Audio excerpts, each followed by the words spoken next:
Hi, everyone. I'm Ronnie, And I'm Jessica, and you're listening to Clean With Me, the podcast where we walk you through cleaning your house. Thanks for joining me. In today's episode, we're going to talk about cleaning a bathroom. I'm going to talk you through it, and I'm going to list off some of the deeper cleaning tasks that you may want to do in your bathroom today. It's time to gear up for our cleaning session. Maybe you want to freshen up a little bit, pull your hair back, dress in something comfortable. When you're cleaning a bathroom, sometimes you could be using bleach products. Of course, it's up to you what you clean with, but it's possible that you might want to put on some old clothes for this one. Usually I say just put on something presentable but comfortable.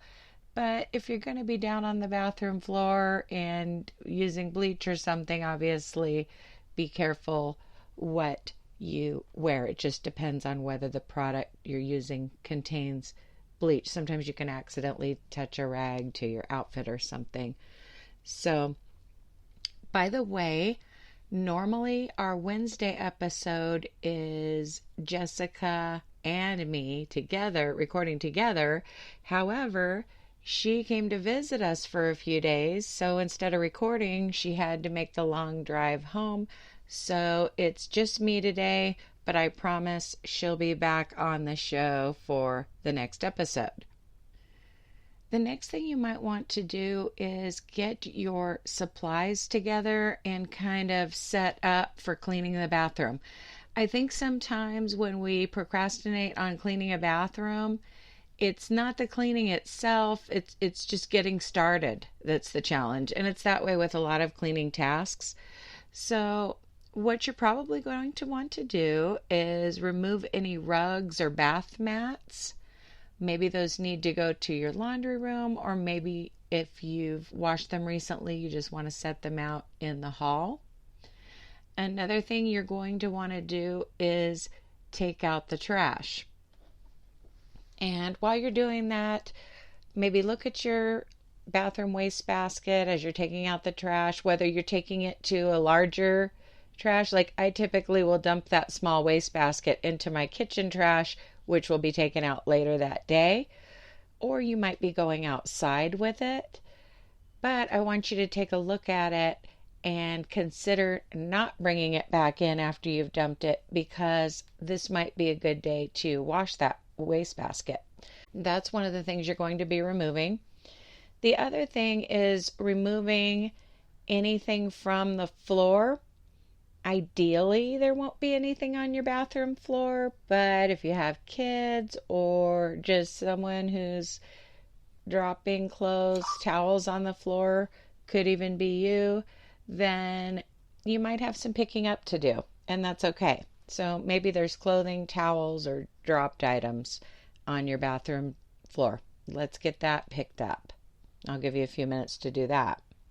And when you're picking up in the bathroom, be sure to get down low in case something is kind of rolled under where your cabinet sticks out.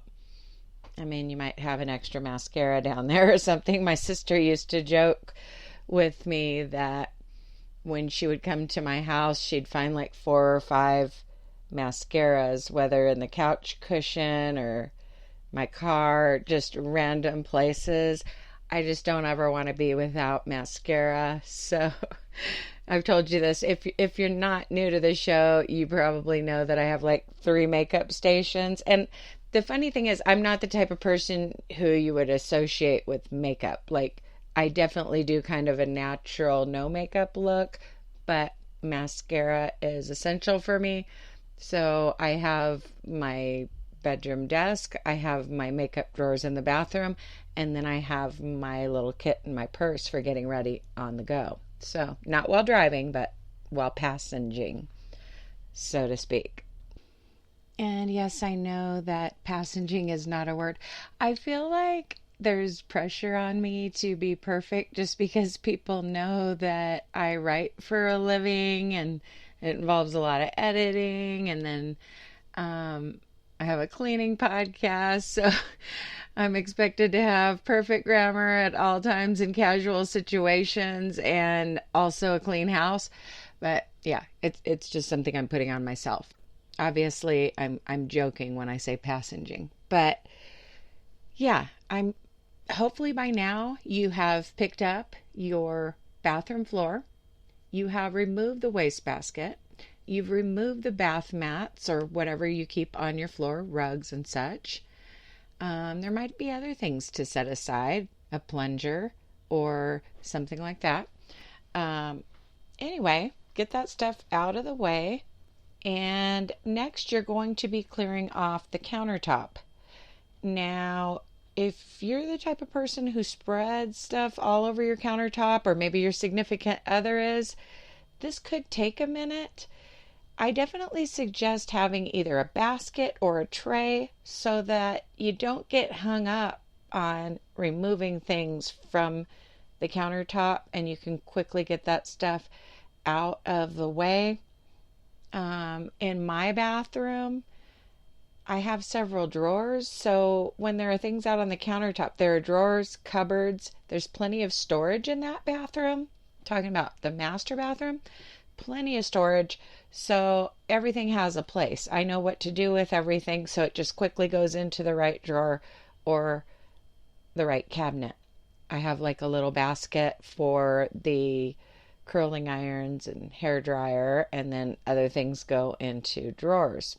So, and I think the hairspray would also just goes under the sink, but I don't use hairspray all the time. Just once in a while thing. Certain situations call for hairspray, okay? I grew up in the 80s, so. But I know in some bathrooms you may have a pedestal sink and not a lot of storage. You've got to have somewhere to put stuff.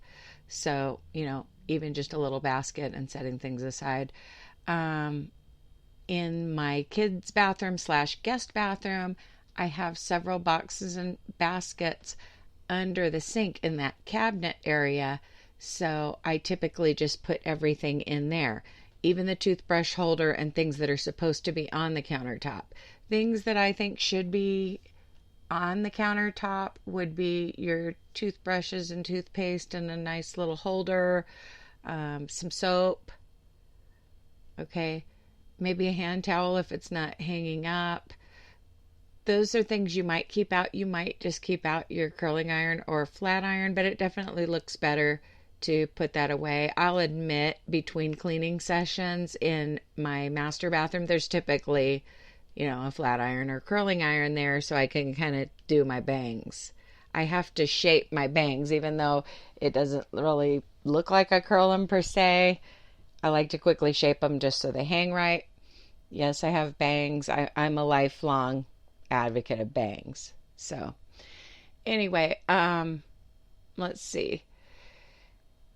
You want to quit storing too much stuff on your countertop if you're guilty of that, but at the same time, we're removing everything, even the stuff that belongs there. That's my point. Oh, in my kid bathroom / guest bathroom, there is something else besides the toothbrushes and the soap.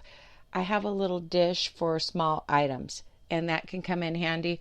When I'm expecting guests, I will sometimes put some little hotel soaps and little individually packaged products in that dish for my guests. But it's also a good place for my teenage daughter to put her bracelet, necklace, earrings when she's showering, things like that. It's a good place for tweezers, just whatever, when you don't have a drawer in your bathroom. Sometimes a pretty little dish with a few small items could make things convenient. But all that stuff is going to be moved. Another thing I've been known to do is just close the lid of the toilet and set things on the toilet. However, I usually like to put some cleaner in the toilet bowl cleaner, and give at the beginning of a session and give it time to do its work. So another place to set items like the toothbrush holder could be on the back of the toilet tank, but you might feel more comfortable getting it out of the bathroom completely or inside of the cupboard. So anyway, once you've cleared everything out of your bathroom it's time to put some product in the toilet bowl and give that product some time to do its work. Of course, you want to make sure that the bathroom's well ventilated. If you have a window, you would open the window. If you don't, you'd at least keep the door open.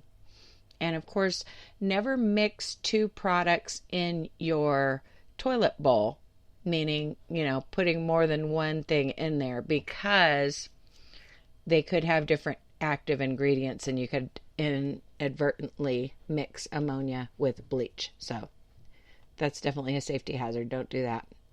So anyway, and I think I did it once. So anyway, I didn't die, but it wasn't good. So I think it just reminded me of the importance when I realized it kind of threw me back. I had to flush the toilet and walk out. Anyway, once you have kind of set the stage to clean, it might be time to gather up some cleaning products if you don't keep your cleaning products in the bathroom. I think it's super convenient if you don't need your bathroom to be childproof or something, to keep the products in there. Obviously, if you have small children using the bathroom, then you may not be able to do it. But you're more likely to do kind of in between touch-ups when you have the products right there. And if you have the storage space for it, super convenient. So when I do put the chemical in the toilet bowl, I also grab the toilet brush and do an initial scrub, but then I leave the chemical in there. Okay, because I want to make sure that the entire toilet bowl is coated, including the area up under the rim. And let's face it, sometimes you have to put on some gloves and really scrub to get that clean. But whether you're scrubbing your toilet bowl by hand or you're doing kind of a light swish with the brush, I recommend doing an initial swish with the brush to make sure that you've coated the entire bowl with that cleaning product. Okay? So let's move on to a different part of your bathroom, which is, of course, the countertop, sink, and mirror. I always say countertop. It's also called your vanity, but either way, you know what I'm talking about there. So there are a couple different ways to do this. When you're spraying and wiping down your vanity, sometimes you could have a sink where things could be wiped directly into the sink, and sometimes there's kind of a raised rim where it doesn't exactly work that way. So I feel like if you have the kind of vanity where you can wipe things easily into the sink, you would wipe that down first. If you have the other kind, you might scrub your sink in a separate step. I personally use, and just be cleaning your bathroom as I talk. This can't be like an exact step by step because everyone's bathroom is different. You may have two sinks in the bathroom that you're working in. You may have one. But I'm going to just try to talk about the different aspects of cleaning the bathroom. Don't feel pressured to keep up or do exactly what I'm talking about. The point is that you stay in the bathroom and just keep working for the entirety of the episode, and your bathroom will be a lot cleaner for it. But my sink is white. I typically use something that contains bleach in the sink. And then I typically clean my countertop, faucet, and mirror all with a glass cleaner just because of the type of tile that I have. Well, I say that, but I do sometimes use a disinfecting wipe on the countertop as well before I shine it up. So anyway, the point is you want to use whatever is going to make your sink, faucets, and mirror shine. I went through a phase a while back, and I think I even talked about it on the show, where I was really big on using a glass and surface cleaner in the bathroom so that I could quickly do the whole sink, mirror, vanity area with one product. So that might be something you could do.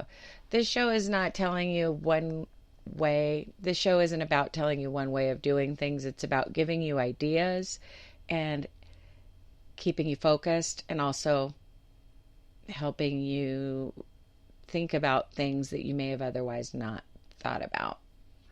Um, Another thing you might want to do in the bathroom is look up. You may have cobwebs, or you may need to literally like clean your ceiling with a dust mop or something. So I'm just throwing that out there.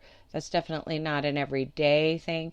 I mean, with bathrooms, there are things that you would do daily, weekly, and monthly. And I'm trying to talk a little bit about all of them. Um, so be cleaning that sink and vanity and mirror area.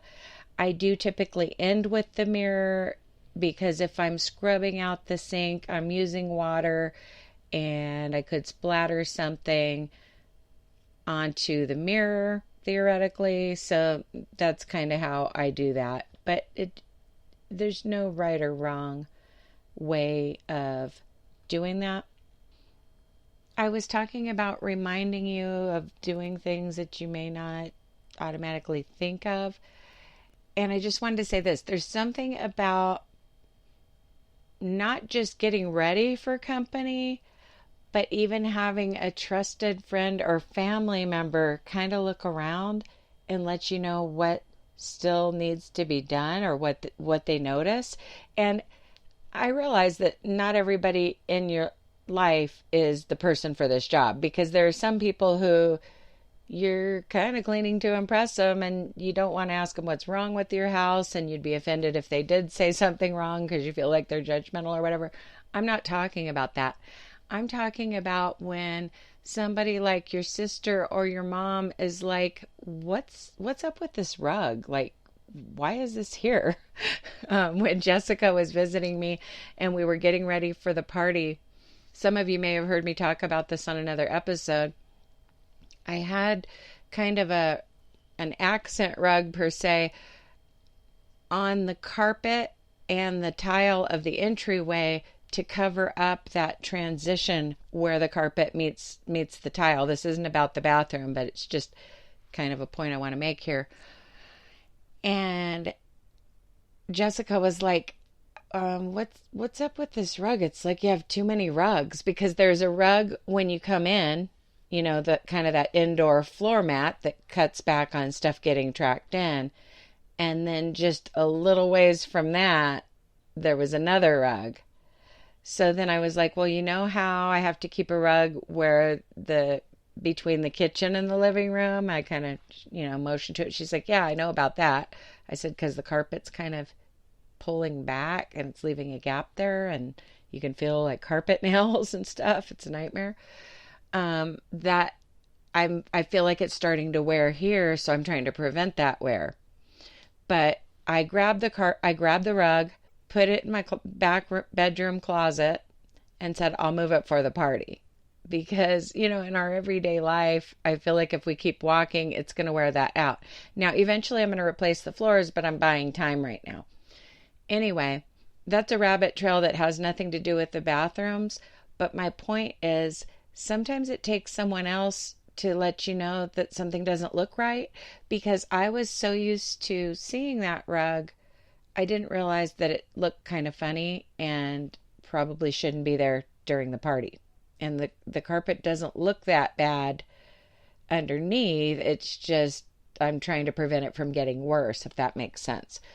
So anyway, I'm kind of that trusted friend who's telling you about things that you need to do in your bathroom. Okay. And one of them is to look up at the ceiling and deal with any problem areas there. Okay. Another one is to get down low. You've got to either sit down, crouch down, something, but you've got to take your focus down lower. For example, when you're wiping down the cabinets, if you're standing in your bathroom, you don't really get a good view of those lower cabinets and realize that maybe you haven't been wiping those down. So I'm here to mention that. Um, let's see. Another thing that you definitely need to look at in your bathroom are your switch plates, outlet covers, your door frames, the door itself. I mean, ideally, you should be disinfecting those. I like to use a disinfecting wipe, but you can use a disinfectant on a rag or however you do things. But yeah, and it's not just for the disinfecting aspect. I mean, visually, if you have kids, especially, their dirty fingerprints.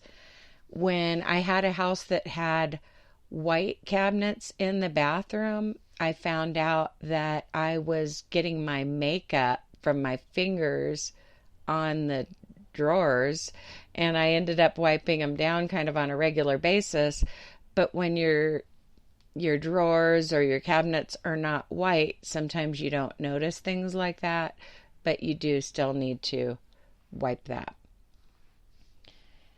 So hopefully by now you have dealt with your vanity area. It might be time to turn your attention back to the toilet and just finish the job there. And sometimes I give the toilet another scrub, the toilet bowl another scrub at this point. Put the brush back in the holder, but don't flush it, because there's really no hurry to flush it until somebody needs to use the restroom. So the longer you let that stuff sit, the better, in my opinion.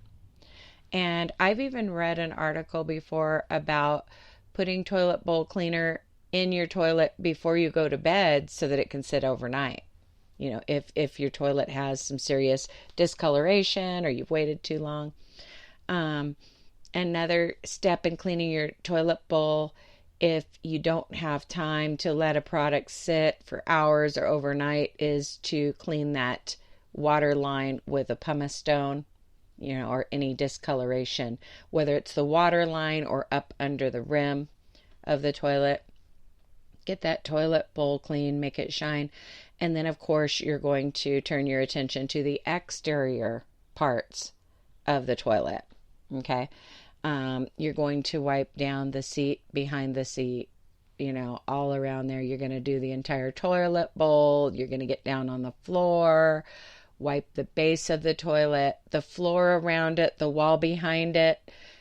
Don't just think, well, the floor is a different step. Yeah, it is, but is your mop really going to reach all these areas effectively? Probably not. So that's an area that you're most likely going to need to clean by hand. Okay, and then you may want to scrub out a bathtub or shower at this point. I do that sometimes on the outside, but sometimes I like to clean my bathtub or shower while I'm literally in there. Okay, like during a shower or as I'm draining the bathtub and getting out of it. Those are the times.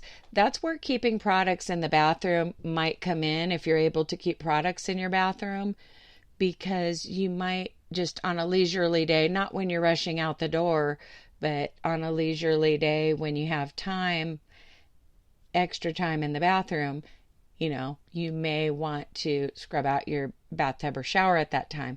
But sometimes you want to do it without getting in. Okay, now would be the time to do that. But I'm really only going to give you a few minutes for that. So I would say either clean your bathtub or shower, or do some more of these bonus chores, we'll call them.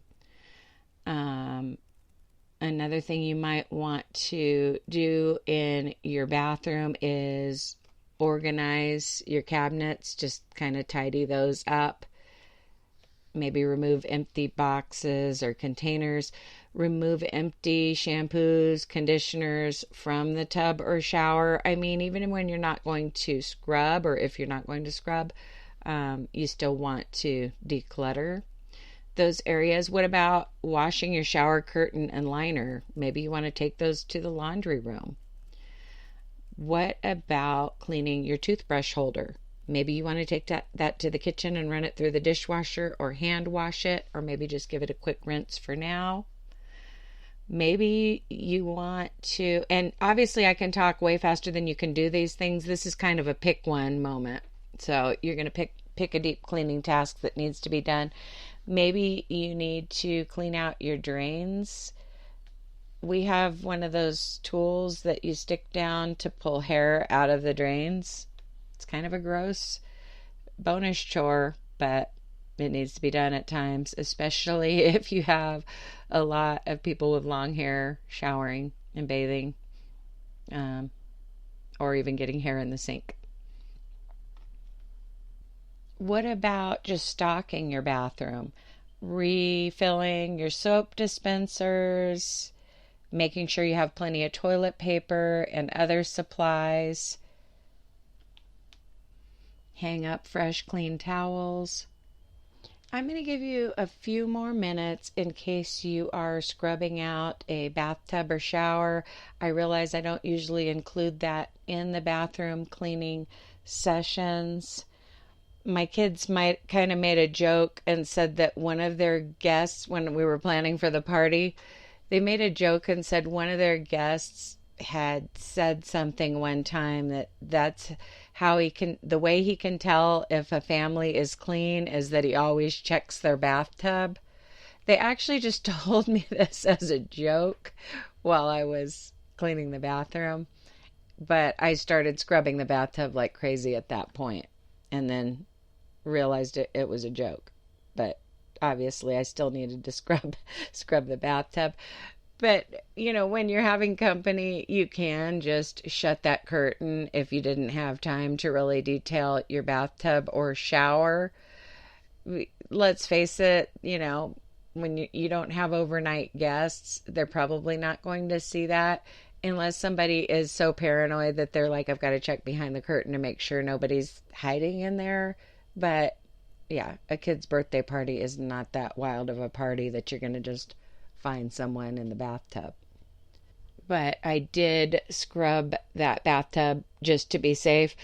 Probably the only real embarrassing part of my house during the party is my backyard, just because it definitely needs some attention. We've kind of let things go in the backyard as far as weeds and a little bit of other clutter too. I did have one of the kids sweep the back patio, but the yard was kind of a disgrace. But I definitely feel like the inside of my house, my front yard, are more important than the backyard. And we live in an area where some people do have kind of a natural landscape in the backyard. Just kind of the natural desert landscape, because it would take a lot of water to maintain a lawn in the backyard. We did that for a while, but the ground is really sandy, really rocky, and I think you'd ideally have to bring in a lot of dirt, but that's a whole nother topic. And keep in mind that cleaning your bathtub or shower is not an all or nothing proposition. Sometimes you're going to go deeper than others because there's so much you could do in a bathtub or shower to just really detail it. That's kind of beyond the scope of this episode. I'm trying to keep the episode to just 30 minutes. You could possibly leave some products in the bathtub or the shower as a visual reminder to do some more cleaning next time you're in there. But it's time to recover, meaning let's put everything back where it goes, except for those mats. And then let's end by cleaning the floor. And of course, you want to kind of clean your way out when you're out of a room when you're cleaning the floor. You may need to sweep and then mop, or if you're like me, you may like to clean your bathroom floor by hand. I for sure do that every time in my kid bathroom / guest bathroom, because when you have a small bathroom, it is easy to just get down on your hands and knees and with either a rag and some cleaner or the pad that you buy for your Swiffer mop, that wet pad, or disinfecting wipes, whatever you use. But that wet pad for the mop works really well because obviously it's designed to clean the floor. And the way I do it is I will start wiping the floor. If I've already cleaned around the toilet, I'll kind of wipe where the floor meets the bathtub and kind of, work my way out of the bathroom from there. But I am cleaning the baseboards in the same step. So if you're down there with a pre-moistened pad like that, wipes, a rag, whatever you're doing, you clean the baseboards too. Baseboards in bathrooms are notoriously grimy, especially if you have people that do use hairspray. I feel like it kind of gets onto the baseboards and then causes the dirt to stick.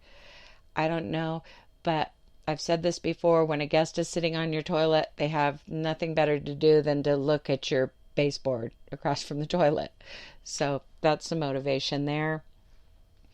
My bathroom does need a sweep in the master bathroom before mopping because there's kind of a large area. There's dual sinks and there's kind of a large area there.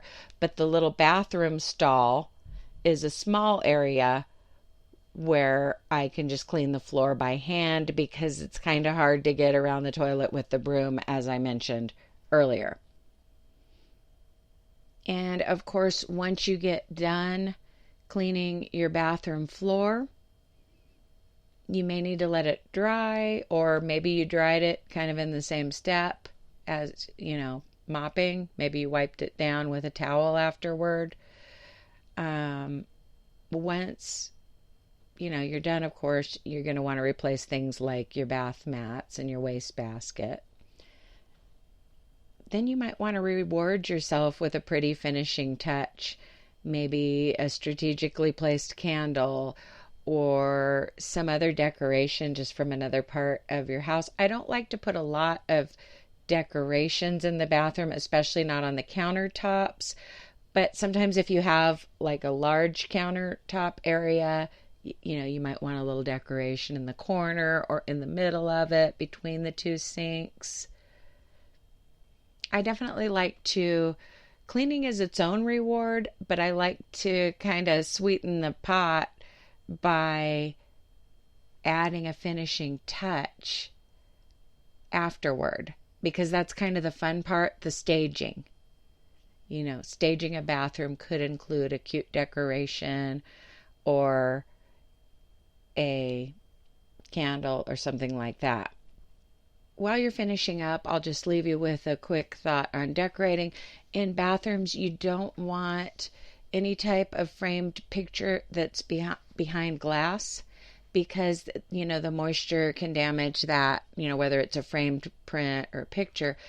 So the way I decorate bathrooms is with things like wooden plaques or just wooden pictures.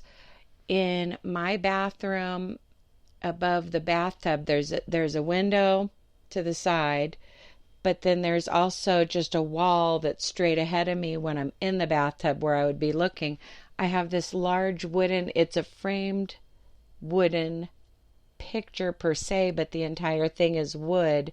It has painted on it like a heart, and it says "Love, Sweet Love," but then there's a raised frame around it, but the entire thing is wood, so it's definitely moisture safe, relatively, it's moisture safe, and yeah, because it's painted wood. In my master bathroom, I have kind of a love theme. In the bathroom stall, there's another wooden picture that says "Love Always." I think it's just a heart and then always or something. Yeah, I can't remember because I'm not in there right now.